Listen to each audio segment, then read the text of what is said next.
دیکھیں حدیث پاک ہے حضرت عائشہ صدیقہ رضی اللہ عنہا سے مروی کہ نبی پاک صلی اللہ علیہ وسلم نے فرمایا، ہم عائشہ فرماتی ہیں کہ نبی پاک صلی اللہ علیہ وسلم نے فرمایا کہ کیا تم جانتی ہو کہ اس رات یعنی 15ویں شعبان میں کیا ہے؟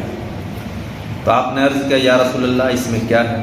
تو آپ نے فرمایا کہ اس رات میں اس سال پیدا ہونے والے انسان کے بچے لکھ دیے جاتے ہیں اور اس سال مرنے والے سارے انسان لکھ دیے جاتے ہیں اور اس رات میں اس کے اعمال اٹھائے جاتے ہیں اور اس رات میں ان کے رزق اتارے جاتے ہیں۔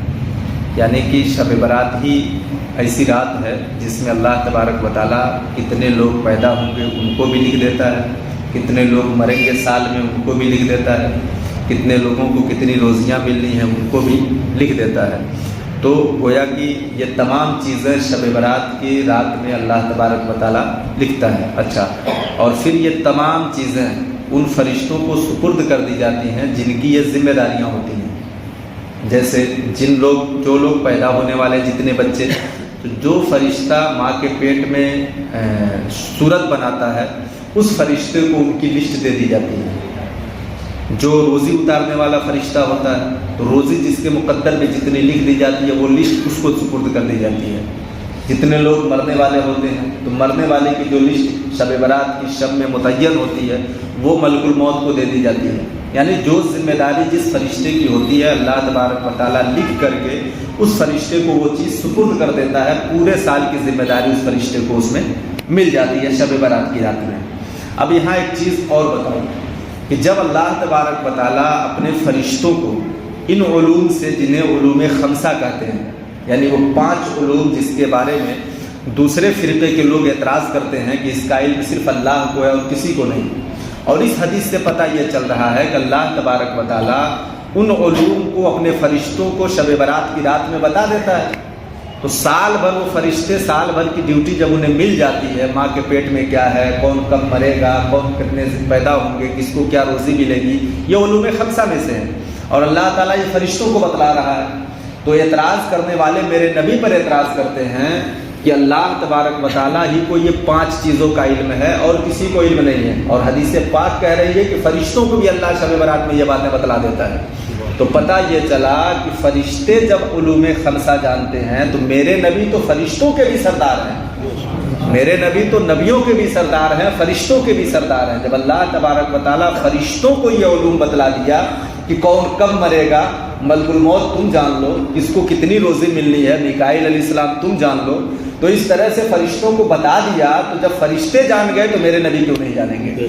تو وہ رات برکت والی بھی ہے، اور اس رات کی برکت سے، اس نام کی برکت سے ہمیں یہ بھی پتہ چل گیا کہ علوم خمسہ فرشتے بھی جانتے ہیں اور اللہ تبارک و تعالیٰ اپنے پیارے محبوب صلی اللہ علیہ وسلم کو بھی بتلایا ہے۔ اور ایک دوسری حدیث پاک دیکھیں، ترجمہ پڑھتا ہوں۔ شعبان کی 15ویں رات میں اللہ تبارک و تعالیٰ تجلی خاص فرماتا ہے اور مشرک اور بد مذہب اور مسلمانوں میں جھگڑا لگانے والے کے علاوہ سب کو بخش دیتا ہے۔ جو مشرک ہوتا ہے اس کو نہیں بخشتا۔ مشرک کسے بولتے ہیں؟ جو اللہ کے سوا کسی دوسرے کی عبادت کرے، اللہ کی ذات اور صفات میں کسی دوسرے کو شریک کر دے۔ تو ذات میں شریک کرتا ہے وہ بھی مشرک کافر ہے، صفات میں شریک کرتا ہے وہ بھی مشرک کافر ہے۔ اگر وہ شب برات میں رات بھر جگ کے عبادت بھی کرے تو اللہ تعالیٰ اسے نہیں بخشتا۔ ایسے ہی بد مذہب کلمہ بھی پڑھتا ہو، نماز بھی پڑھتا ہو، روزے بھی رکھتا ہو، حج بھی زکوٰۃ بھی سب کرتا ہو اور میرے نبی کی شان میں گستاخی کرتا ہو، وہ بد مذہب ہے۔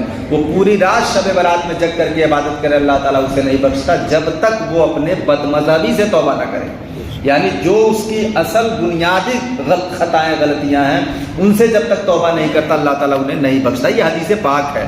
اور مسلمانوں میں جھگڑا لگانے والے کچھ لوگ ہوتے ہیں نا، ان کی بات ان سے کر کے ان کی بات ان سے کر کے لڑوا دیتے ہیں، تو یہ لوگ اتنے برے ہیں۔ جبکہ 2 بھائیوں میں صلح کرانے کے تعلق سے اللہ کے پیارے حبیب صلی اللہ علیہ وسلم نے ارشاد فرمایا کہ تم جھوٹ نہیں بول سکتے، جھوٹ گناہ کبیرہ ہے، بہت بڑا گناہ ہے جھوٹ، قرآن میں اس کی مذمت آئی ہے۔ تو جس کی برائی قرآن نے کیا ہو بتائیں آپ کتنا بڑا وہ گناہ ہوگا۔ تو قرآن نے جھوٹ کی مذمت کی ہے، مگر آقا فرماتے ہیں کہ اگر 2 بھائیوں میں صلح کرانی ہو اور جھوٹ کا سہارا لینا ہو تو وہاں تم جھوٹ بول سکتے ہو، تمہارے لیے جائز ہے۔ 2 بھائیوں میں صلح کرانے کے لیے جھوٹ بولنا جائز ہے۔ آپ بتائیں کہ دو بھائیوں میں صلح کرانے کے لیے ایک موقع تو ملا جھوٹ بولنے کا، ناجائز کو جائز قرار دیا گیا، تو جو بندہ یعنی یہ اتنا اہم مسئلہ ہے کہ دو بھائیوں میں صلح کرانے کے لیے آپ جھوٹ بول سکتے ہیں، تو دو بھائیوں میں لڑوانے والا واقعی بہت بڑا گناہ گار ہوگا۔